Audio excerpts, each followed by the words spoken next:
እሺ ሰዎች የምንሰራው ስራ የሚመቻችሁ ከሆነና በመላሹ ደግሞ እናንተኛም በትንሹ ማገዝ ከፈለጋችሁ ቻናላችንን ሰብስክራይብ ይህን ቪዲዮ ደግሞ ላይክ አድርጉት። ታሪካችን የሚጀምረው አሁን ካለንበት ብዙ ሺህ ዓመታት ቀደም ብሎ ያለውን ጊዜ እያሳየን ሲሆን ከሰማየ ሰማያት ላይ አንድ ተወርዋሪ ኮከብ ወደ አንድ ምድር ተምዘግዝጎ በመምጣት የአፍሪካ እምብርት በሆነችው ዋካንዳ የተባለች ስፍራ ላይ ሲያርፍ እየተመለከትን ነው። ተወርዋሪ ኮከቡ ዋካንዳ ላይ ከወደቀ በኋላ በዋካንዳ ውስጥ የሚኖሩ 5 ጎሳዎች ተወርዋሪ ኮከቡ በውስጡ ይዞት የመጣውን ምድር ላይ የማይገኝ ቫይብሬኒየም የተባለ ውድ ማዕድን የራሳቸው ለማድረግ ከፍተኛ የሚባል ጦርነት በመጀመራቸው ዋካንዳ በእርስ በራስ ጦርነት መታመስ ትጀምራለች። ለዓመታት ከዘለቀ የእርስ በራስ ጦርነት በኋላ አንድ ሰው ፈጣሪ በገለጸለት ዕውቀት መሰረትነት ከተወርዋሪ ኮከቡ ፍርክስካሽ አፈር ላይ የበቀለን አንድ ልዩ ኃይል የሚሰጥን እጽዋትን ቅጠሉን ጨምቆ እንዲጠጣ ትዕዛዝ ይሰጠውና ሰውየውም ይህን ከጠጣ በኋላ ከሌላው ሰው በተለየ ሁኔታ ልዩ ጉልበት ያለው ሰው በመሆን በሀገሪቱ ላይ ብላክ ፓንተር ተብሎ መጠራት ይጀምራል። ከዚህም በኋላ ብላክ ፓንተሩ ኃይሉን በመጠቀም በዋካንዳ ላይ የተከናወነ ያለውን የእርስ በርስ ጦርነት በሙሉ በማስቆም ከነገሰ በኋላ ሁሉም የዋካንዳ ጎሳዎች ቫይብሬኒየሙን በእኩል እንዲጠቀሙ ማድረግ ቢጀምርም ከ5ቱ ጎሳዎች ውስጥ ግን ጂባር የሚባለው ጎሳ በብላክ ፓንተሩ አንገዛም በማለት ራቅ ወዳለ ተራራማ ስፍራ በማምራት የራስ ገዝ መንግስት መስርተው መኖር ይጀምራሉ። ከዚህም በኋላ የዋካንዳ ነዋሪዎች ቫይብሬኒየሙን በመጠቀም ራሳቸውን ከሌሎች ሀገሮች በላቀ ሁኔታ በቴክኖሎጂ እንዲሁም በስልጣኔ ያሳድገው ዋካንዳን ዓለም ላይ አሉ ከሚባሉ ሀገሮች ተርታ ያሰልፏታል። እንደ አውሮፓውያን አቆጣጠር በ1992 ዓመተ ምህረት አሜሪካን ኦክላንድ ከተማ ውስጥም የዋካንዳ ንጉስ ወንድም የሆነው ጆቡና ጓደኛው ዙሪ አንድ አፓርትመንት ውስጥ እያሉ የጆቡ ልጅ ደግሞ ውጪ ላይ የተጫወተ እንመለከታለን። ድንገት ግን የአፓርትመንቱ በር ይንኳኳና ጆቡ በሩን ሲከፍተው ዶራ ሚላጅ በመባል የሚጠሩ ሴት የዋካንዳ ወታደሮችን ቆሞ ይመለከታል። ከዶራ ሚላጆችም ጋር የዋካንዳ ንጉስ የሆነው ሰው ቻካ ወደ ውስጥ ከገባ በኋላ ወንድሙ ጆቡን በዋካንዳ ብቻ የሚገኘውን ቫይብሬኒየም ለምን እንደሰረቀ ቢጠይቀውም ጆቡ ግን ቻካ የሚለው ነገር ሐሰት እንደሆነና ምንም አይነት ቫይብሬኒየም ከዋካንዳ እንዳልሰረቀ የዋካንዳ ንጉስ እንዲሁም ወንድሙ ለሆነው ቻካ ይነግረዋል። በዚህ ወቅት ግን ከጆቡ ጋር አብሮ የነበረው ዙሪ በድብቅ ለቻካ ይሰራ የነበረና ይህንንም መረጃ ለቻካ ያቀበለው እርሱ ስለነበር ዙሪ በቻካ ፊት ጆቡ ቫይብሬኒየሙን መስረቁን ይመሰክርበታል። ጆቡም ያደረገው ነገር እንደተባነነበት ሲረዳ ጊዜ ቫይብሬኒየም የተባለውን ማዕድን እንደሰረቀ በማመን ነገር ግን ይህን ያደረገበት ምክንያት ቫይብሬኒየሙን ለረጅም ዘመናት ያህል የነሱ ሀገር ብቻ በብቸኝነት በመጠቀም እንዳበለጸጉበት ጠቅሶ ከአሁን በኋላ ግን ይህን ማዕድናቸውን ለሌሎች ደሃ የአፍሪካ ሀገራት በማጋራት እነሱም እንዲጠቀሙበት ስላሰበ እንደሆነ ይገልጽለታል። ንጉሥ ቻካ ግን ይሄ የጆቡ ሐሳብ በጭራሽ ተቀባይነት እንደሌለው በመንገር እዚህ ድረስ የመጣውም ወደ ዋካንዳ ወስዶ ሊያስረው እንደሆነ ሲገልጽለት ጊዜ ጆቡ ጓደኛው መስለው እቅዱን ሁላ ለወንድሙ ያሳበቀበትን ዙሪን በንዴት ሊገርለው ሲል ቻካ ፈጥኖ ጣልቃ በመግባት ወንድሙ ጆቡን ይገርለዋል። ይህ ከሆነ በኋላም ቻካ በሐዘን እንደተዋጠ የጆቡን አስክሬን እዛው ትቶ ዙሪን በመያዝ በጀት ወደ ዋካንዳ ሲመለሱ ውጪ ላይ የነበረው ትንሹ የጆቡ ልጅ ወደ ሰማይ አንጋጦ ይመለከታቸዋል። ይህ ከሆነ ከዓመታት በኋላም ቻካ የተባለው የቀድሞ የዋካንዳ ንጉስ ይሞትና ቲቻላ የተባለው የቻካ ልጅ በአባቱ ዙፋን ላይ ሊቀመጥ እንደሆነ እንረዳለን። አንድ ምሽትም ቲቻላ ኦኮዬ ከተባለች ዶራ ሚላጅ በመባል የሚታወቁት የሴት ጦረኞች መሪ ጋር በመሆን ናኪያ የተባለችዋን በአሸባሪዎች ቁጥጥር ስር ያለችውን የቲቻላን ፍቅረኛ ለማዳን በጀት እየበረሩ አሸባሪዎቹ ወደሚገኙበት ስፍራ ያመራሉ። እዛም እንደደረሱ ቲቻላ ልዩ ኃይል የሚያጎናጽፈውን ከቫይብሬኒየም የተሰራ የብላክ ፓንተር ልብስ በመልበስ ከጀቱ ይወርዳል። እዛም የእሱን ፍቅረኛ ናኪያን እንዲሁም ሌሎች አሸባሪዎችን በሚያስገርም ጥንካሬና ቅልጥፍና ቀጥቅጦ በመጣል በአሸባሪዎቹ የታገቱትን በሙሉ ነፃ ያወጣቸዋል። ቀጥሎም ቲቻላ ኦኮዬና ናኪያ በመሆን በጀት ወደ ዋካንዳ ይመለሳሉ።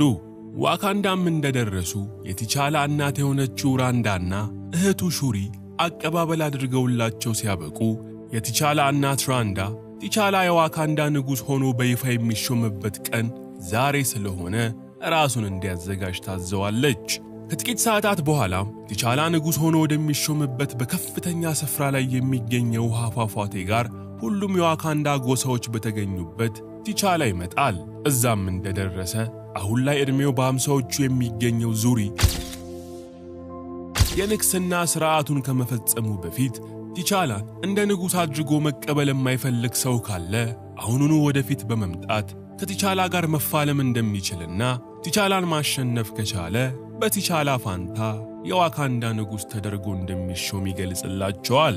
በዚህም መሃል አፈንግጠው የወጡት የጂባሪ ግዛት አስተዳዳሪ የሆነው ኢምባኩ ከራሱ ሰዎች ጋር በመሆን ወደፊት ይመጣና ለንጉሥነት ሥልጣን ቲቻላን መገዳደር እንደሚፈልግ ስለገለጸ ዙሪ ቲቻላንና ኢምባኩ ተፋልመው ያሸነፈው ሰው ቀጣዩ የዋካንዳ ንጉሥ እንደሚሆን ይገልጽላቸዋል። በዚህም መሠረት በቲቻላና ኢምባኩ መካከል ፍልሚያ ተጀምሮ ሁለቱም በያዙት መሳሪያ እልህ አስጨራሽ ፍልሚያ ሲያደርጉ ቆይተው ኢምባኩ የበላይነቱን ማግኘት ይጀምራል። ብዙም ሳይቆይ ግን ቲቻላ ራሱን በማጠንከር በኢምባኩ ላይ ስላየለበት በመጨረሻም ቲቻላ ኢምባኩን አሸንፎ እጅ እንዲሰጥ ያደርገውና ቲቻላ አዲሱ የዋካንዳ ንጉሥ በመሆን ይሾማል። ቲቻላ ኢምባኩን አሸንፎ ንጉሥ መሆኑን ከተረጋገጠ በኋላ በዋካንዳዎች ሥርዓት መሠረት ቲቻላ ልዩ ኃይል የሚያጎናጽፈውን ከተወርዋሪ ኮከብ አፈር ስር የበቀለውን ጥንታዊ ቅጠል ተጨምቆ እንዲጠጣ ይደረግና ቅጠሉ ሥራ መሥራት የሚጀምረው ቅጠሉን ተጨምቆ የጠጣው ሰው አፈር ውስጥ ሲቀበር ስለሆነ ቲቻላን አፈር ላዩ ላይ አድርገው ይቀብሩታል። ቲቻላም ቅጠሉን ጠጥቶ ከተቀበረ በኋላ በመንፈስ የአባቱ ቻካ ነፍስ ወዳለበት ስፍራ በመጓዝ አባቱ ቻካን ያገኘዋል። ቲቻላም አባቱን እንዳየው በሐዘንና በመናፈቅ ስሜት ሆኖ በመቅረብ ከአባቱ ጋር ሲነጋገር አባቱም ቲቻላን አስተዋይና ከሱ የተሻለ ንጉሥ እንዲሆን ከመከረው በኋላ ቲቻላን ወደ ትክክለኛው ዓለም እንዲመለስ ያደርገዋል። በሌላም የዓለማችን ክፍል እንግሊዝ ውስጥ ደግሞ ኪልሞንገር የተባለ አንድ ሰው የእንግሊዝ ትልቅ ሙዚየም ውስጥ እየተዘዋወረ በአስጎብኚዎች አማካኝነት እየጎበኘ እያለ ኪልሞንገር አስጎብኚዋ የምትጠጣው መጠጥ ላይ ሳታየው የሚያሳምም መድኃኒት ስለጨመረባት አስጎብኚዋ መሬት ላይ ወድቃ መንፈራፈር ትጀምራለች። ብዙም ሳይቆይ ግን ክላውስ የተባለ አንድ ሰው ከሌላ ግብረ አበሩ ጋር በመሆን የታመመችዋን አስጎብኚ ሊረዱ የመጡ የጤና ባለሙያዎች መስለው ወደ ሙዚየሙ ከገቡ በኋላ ሽጉጥ አውጥተው በሙዚየሞቹ የሚገኙ ጥበቃዎችን በሙሉ ይገድሏቸዋል። ክላውስም ከኪልሞንገር ጋር አብሮ የሚሰራ ዕውቅ አሸባሪ ሲሆን እዚህ ሙዚየምም የመጡበት ዋና ዓላማ ሙዚየም ውስጥ የሚገኝን ከቫይብሬኒየም የተሰራ መዶሻ መሰል መሳሪያ ለመስረቅ እንደሆነ እንረዳለን። ኪልሞንገርና ክላውስም ከቫይብሬኒየም የተሰራውን መሳሪያ ከሰረቁ በኋላ ፖሊስ ከመድረሱ በፊት አምቡላንሳቸውን አስነስተው ከአካባቢው ይጠፋሉ። ከቫይብሬኒየም የተሰራው መሳሪያ መሰረቅ ዜና ዋካንዳ ድረስ ከተሰማ በኋላ የዋካንዳ ንጉሥ የሆነው ቲቻላ ቫይብሬኒየሙን የሰረቁት ሰዎች በቫይብሬኒየሙ አደገኛና አጥፊ መሳሪያ ሊሰሩበት ስለሚችሉ ቫይብሬኒየሙን ማስመለስ እንዳለባቸው ውሳኔ ወስናል። ይህ ከሆነ ከጥቂት ቀናት በኋላ ቲቻላ ኦኮዬና የቲቻላ ፍቅረኛ የሆነችው ናኪያ ቫይብሬኒየሙን የሰረቀው ክላውስን በቁጥጥር ስር ለማዋል ክላውስ አለ ተብሎ ወደሚታሰብበት ቡሳን የተባለ ሀገር ይሄዳሉ። እነ ቲቻላም በደረሳቸው መረጃ መሠረት ክላውስ የሚገኝበት የመዝናኛ ቤት ውስጥ ሲገቡ ቲቻላ ሮዝ የተባለውን እንደነሱ ሁሉ ደግሞ ክላውስን በቁጥጥር ስር መዋል የሚፈልግ አንድ የአሜሪካ ኤጀንት ያገኘዋል። በዛው ቅጽበትም የአሸባሪው ክላውስ ጠባቂው የሆነው ሰው እነ ቲቻላ ከሌላ ሀገር የመጡ ጸጉረ ልውጦች እንደሆኑ አውቆ ጥይት ይከፍትባቸውና ቲቻላ ኦኮዬና ናኪያ ከክላውስ ሰዎች ጋር መፋለም ይጀምራሉ። ክላውስም ግርግሩን ተጠቅሞ ከመዝናኛው ቤት በመውጣት በመኪና ማምለጥ ሲጀምር ኦኮዬና ናኪያ ደግሞ ክላውስ ከመጥፋቱ በፊት እነሱም በመኪና ይከተሉት ይጀምራሉ። ነገር ግን ክላውስ እነ ኦኮዬ ከኋላ እየተከታተሉት እንደሆነ በመመልከት ዓለም ላይ በጥቂቶች እጅ ብቻ የሚገኝን ከባድ መሳሪያ በመተኮስ የነ ኦኮዬን መኪና ከጥቅም ውጪ ቢያደርገው እነ ኦኮዬ ግን በጣም በሚያስደንቅ ሁኔታ በሕይወት መትረፍ ይችላሉ።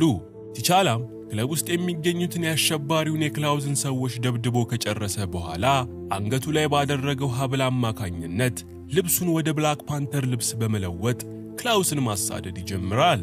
አሸባሪው ክላውስም የነኦኮየን መኪና ባወደመበት መሳሪያ ቲቻላንም ሊመታው ቢሞክርም ቲቻላ ግን እንደ ነብር ከፎቅ ፎቅ እየዘለለ በመሄድ የክላውስ መኪና ላይ ይደርስበትና ክላውስ ሲያመልጥበት የነበረውን መኪና ከጥቅም ውጪ በማድረግ ክላውስን በቁጥጥር ስር ያውለዋል።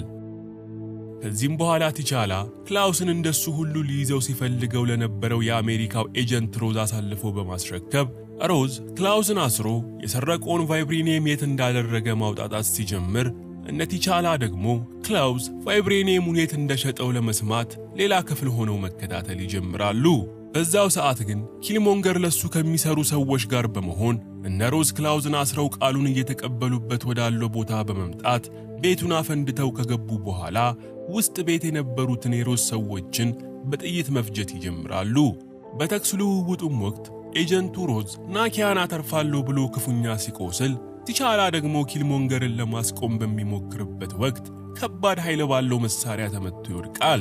እነ ኪልሞንገርም ክላውስን ከእስር ካስለቀቁት በኋላ ይዘውት ራቅ ወዳለ ስፍራ እንደሄዱ ክላውስ ከታሰረበት ስላስለቀቀው ኪልሞንገርን ሲያመሰግነው ኪልሞንገር ግን ከእስር ያስለቀቀው በሌላ ምክንያት እንደሆነ በመግለጽ ሽጉጥ ያወጣበታል። በዚህም ጊዜ ክላውስ ፈጠን ብሎ የኪልሞንገር ፍቅረኛ ላይ ሽጉጥ በመደቀን እሱን ሊገድለው ካሰበ ቀድሞ ፍቅረኛውን እንደሚደፋለት ቢያስጠነቅቀውም ኪልሞንገር ግን ፍቅረኛውን ራሱ ተኩሶ ከገደላት በኋላ ክላውስን ክፉኛ ያቆስለዋል። ክላውስም ከአካባቢው ሮጦ ለማምለጥ ቢሞክርም ኪልሞንገር ግን ክላውስን ተከታትሎ ደርሶበት በሽጉጥ ይገድለዋል። እነ ቲቻላም በጣም ባስጊ ሁኔታ የተጎዳው ኤጀንት ሮዝን ይዘው ወደ ዋካንዳ እንደተመለሱ ዋካቢ የተባለው ከፍተኛ የጦር አመራር አሸባሪውና ቫይብሬኒየማቸውን የያዘው ክላውስን ሳይዙ በመምጣታቸው በእነ ቲቻላ በጣም ይበሳጫል። ሮዝም ምንም እንኳን የደረሰበት ጉዳት አስጊ የነበረ ቢሆንም የቲቻላ እህት ሹሪ ሀገራቸው ውስጥ ያለን የረቀቀ የሕክምና ቴክኖሎጂ በመጠቀም ሮዝን በጣም በፍጥነት ከጉዳቱ እንዲያገግም ታደርገዋለች። ቲቻላም ከዋካቢ እንደተለያየ በቀጥታ ወደ ዙሪ በመሄድ ቡሳን ከተማው ውስጥ አሸባሪው ክላውስን ካስመለጡት ሰዎች አንዱ የቲቻላ ቤተሰቦች ብቻ የሚያደርጉትን ቀለበት አንገቱ ላይ አድርጎ እንደነበር ለዙሪ ሲነግረው ዙሪ ቡሳን ውስጥ ያዩት ሰው ምናልባት ኪልሞንገር በመባል የሚጠራውን የአጎቱን የጆቡ ልጅን እንደሆነ ለቲቻላ ይነግረዋል።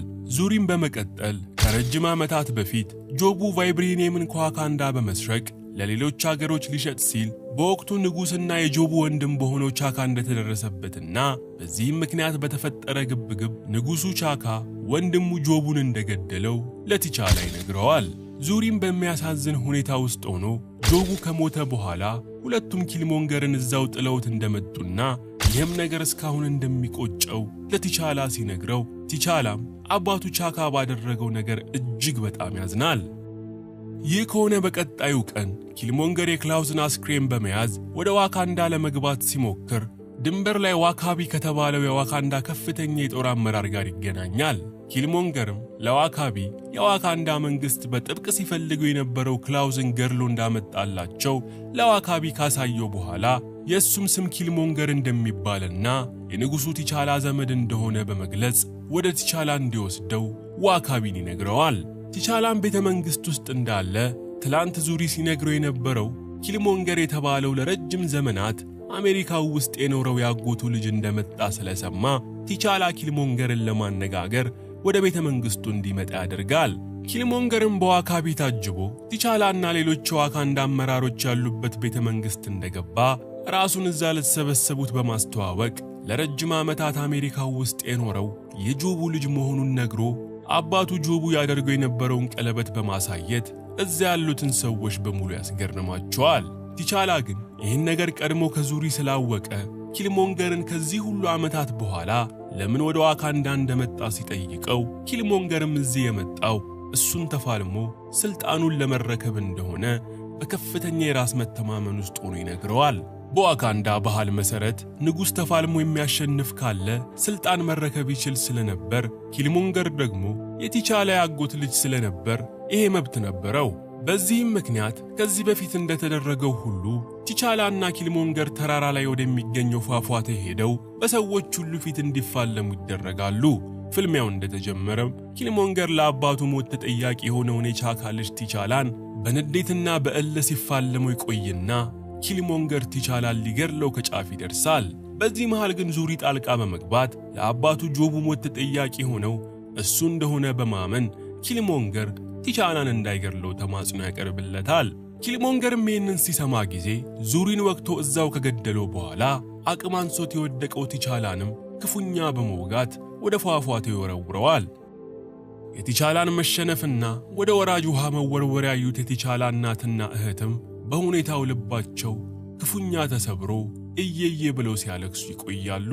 ይህ ከሆነ ከሰዓታት በኋላ ኪልሞንገር የቲቻላን ስልጣን ተረክቦ አዲሱ የዋካንዳ ንጉሥ በመባል ይሾምና ንጉሥ ሲኮን የሚጠጣውን ልዩ ኃይል የሚሰጠውን የእጽዋት መጠጥ ተዘጋጅቶለት በመጠጣት ኪልሞንገር አዲሱ የዋካንዳ ንጉሥና ብላክ ፓንተር ይሆናል። ከዚህም በኋላ ኪልሞንገር ልዩ ኃይል የሚሰጠውን ቅጠል ከዚህ በኋላ የሚመጣ ማንም ንጉሥ እንዳይጠጣው ስለፈለገ ከስሩ ያሉትን ሰዎች አዞ ቅጠሉን በእሳት እንዲያጠፉት ያስገድዳቸውና ሰዎቹም የተባሉትን ይፈጽማሉ። ነገር ግን ናኪያ የተባለችው የቲቻላ ፍቅረኛ እጽዋቱ ነዶ ከማለቁ በፊት የተወሰነ የእጽዋቱን ክፍል ሰርቃ ከቲቻላ እናት ራንዳ፣ እህቱ ሹሪ እንዲሁም ሕክምና ተደርጎለት ከዳነው ኤጀንት ሮዝ ጋር በመሆን ተራራማ ስፍራ ይሄዳሉ። የቲቻላን ቤተሰቦች ኪልሞንገርን ፍራቻ የጂባራ ጎሳ መሪ በሆነው ኢምባኩ ቤት ተደብቀው ሳለ ኢምባኩ በፍልሚያ ክፉኛ የተጎዳው ቲቻላን የውሃ ወንዝ ላይ ሲንሳፈፍ አግኝተውት የሱ ሰዎች እንዳመጡት ይነግራቸዋል። የቲቻላን ቤተሰቦች የሰሙትን ነገር ማመን አቅቷቸው በደስታ ቲቻላ ወደተኛበት ክፍል ከሄዱ በኋላ ናኪያ ሰርቃ ያመጣችውን ልዩ ኃይል የሚያጎናጽፈውን ቅጠል በድጋሚ ለቲቻላ በማጠጣት ቲቻላ በድጋሚ ኃይል ነስቶ እንዲያንሰራራ ታደርገዋለች። አዲሱ የዋካንዳው ንጉሥ ኪልሞንገር ደግሞ ቫይብሬኒየም ዓለም ላይ ለሚገኙ ከሱ ጋር ሊሰሩ ለተስማሙ የአሸባሪ ቡድኖች በመላክ ቫይብሬኒየምን ለአጥፊ መሳሪያነት እንዲውል ያቅድና እቅዱን ለማሳካት ቫይብሬኒየሞችን በጀት አስጭኖ ወደ ተለያየ ሀገር እንዲላኩ ትዕዛዝ ይሰጣል። ቫይብሬኒየሙን የጫኑት ጀቶችም መንቀሳቀስ ሊጀምሩ ሲሉ በጣም በሚያስገርም ሁኔታ ከሞት አፋፍ ላይ የተመለሰው ቲቻላ የብላክ ፓንተር ልብሱን ለብሶ ከቤተሰቦቹ ጋርና ከኤጀንት ሮዝ ጋር በመምጣት የመጀመሪያውን ጀት ታጋይተው ከዋካንዳ እንዳይወጣ ያደርጉታል። ኪልሞንገርም የቲቻላን ከሞት አንሰራርቶ መምጣት ሲመለከት ጊዜ እሱም ንጉሥ ከሆነ በኋላ የተሰጠውን የብላክ ፓንተር ልብስ ሰውነቱን ካስታጠቀ በኋላ በነ ቲቻላና በነ ኪልሞንገር ሰዎች መካከል ከባድ ፍልሚያ ይጀመራል። የሴቶቹ ጦር መሪ የሆነችው ኦኮዬም ለቲቻላ በመወገን ኪልሞንገርን ስትከዳው፣ ባሏ ዋካቢ ግን የኪልሞንገርን ትዕዛዝ በማክበር ከኦኮዬና ከቲቻላ ጋር መፋለሙን ይያዘዋል። በዚህ መሃል ግን ኢምባኩ ብዙ ሰራዊት ያለው ጦሩን አስከትሎ ፍልሚያ ቦታ በመምጣት ቲቻላን ደግፎ ለኪልሞንገር እየተፋለሙ የነበሩ ሰዎችን እንደ ገመሬ ዝንጀሮ እያፈረጠ እንዲሁም እየወረወረ ይጥላቸው ይጀምራል። ቅልጥ ካለ ውጊያ በኋላ በመጨረሻም ቲቻላ ከኪልሞንገር ጋር በቀጥታ ፍልሚያ በመጀመር ሁለቱም የቫይብሬኒየም ማዕድን ወደሚወጣበት የተወርዋሪ ኮከብ ሆድቃው ውስጥ አንገት ለአንገት እንደተናነቁ ተያይዘው ይወድቃሉ። በዚህ ወቅት ግን ቲቻላ ከባለፈው ፍልሚያ ራሱን ፍጹም አሻሽሎ ስለነበር ከኪልሞንገር ጋር ለአስጨራሽ ትግል ሲያደርግ ቆይቶ በመጨረሻም ቲቻላ ኪልሞንገርን ወቅቶ ከሞት አፋፍ ላይ ያደርሰዋል። ነገር ግን ቲቻላ ምንም እንኳን ከኪልሞንገር ጋር ለመገዳደል ቢፋለሙም ዞሮ ኪልሞንገር ያጎቱ ልጅ ዘመዱ ስለሆነ ቲቻላ ኪልሞንገርን ዋካንዳ በሰፊው ወደምትታይበት ከፍታ ስፍራ ላይ ደግፎ በመውሰድ ኪልሞንገር ከተማዋን ለአንዴና ለመጨረሻ ጊዜ እንዲያያት ያደርገዋል።